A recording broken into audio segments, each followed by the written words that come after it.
Isang motorista ang nakatulog habang nagmamaneho nitong Agosto 30, 2025 sa lugar ng Barangay Kapitolyo, Pasig City. Merong hindi inaasahang pangyayari na nakaukol sa aming pansin. Merong isang motorista na biglang huminto na lamang sa gitna ng ating kakalsadahan. At dahil nga sa ingay ng mga bosina ng ating iba pang motorista, ito ay agad naming naupulan ng pansin. Bago ko nga pala puntahan o suriin itong insidente na nangyari, nagsabi na ako sa kabady ko na mag-video o kunan kami ng larawan para sa aming documents at may papaliwanag namin ang lahat kung sakaling may hindi magandang mangyari.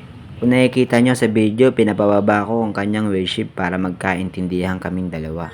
Nakailang katok nga pala ako dyan bago siya magising dahil napansin ko na nakatulog nga siya habang nagmamaneho siya. Dala nga siguro ng pagod niya, ayun ang pagkakasabi niya sa akin. Humingi naman siya ng dispensa at pasyensya dahil nga sa mga nangyari. Dahil nga daw dala nga daw ng pagod at paghihintay sa matagal na stoplight, nakatulog siya nang hindi niya inaasahan. Hindi ko na pala kinuha ang pangalan ni kuya at yung plate number hindi rin naman nakita sa video dahil wala namang masamang nangyari dito sa insidenteng ito. Nakadulot lang to ng konting abala sa daloy ng trapiko. At bilang isang public servant dito sa Lungsod Pasig, gawin dapat natin ng maayos ang ating obligasyon at tungkulin sa ating mga responsibilidad.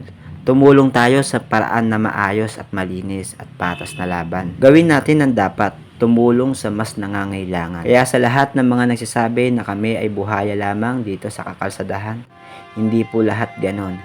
Hindi po lahat ay nangungutong.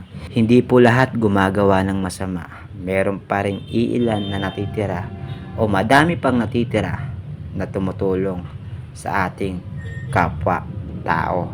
Ang maipapayo ko lang sa ating mga kapwa motorista, pag tayo'y inaantok, pwede tayo magpahinga kesa piliin na madisgrasya. Yun lang, ingat sa lahat. God bless. More safe at safety first. At tandaan nyo lang din palagi sa inyong mga puso't isipan na meron tayong pamilya na kailangan pa natin uwian at naghihintay na tayo ay ligtas makauwi sa ating mga tahanan. Maraming salamat po. Yun lang. God bless. Ulit.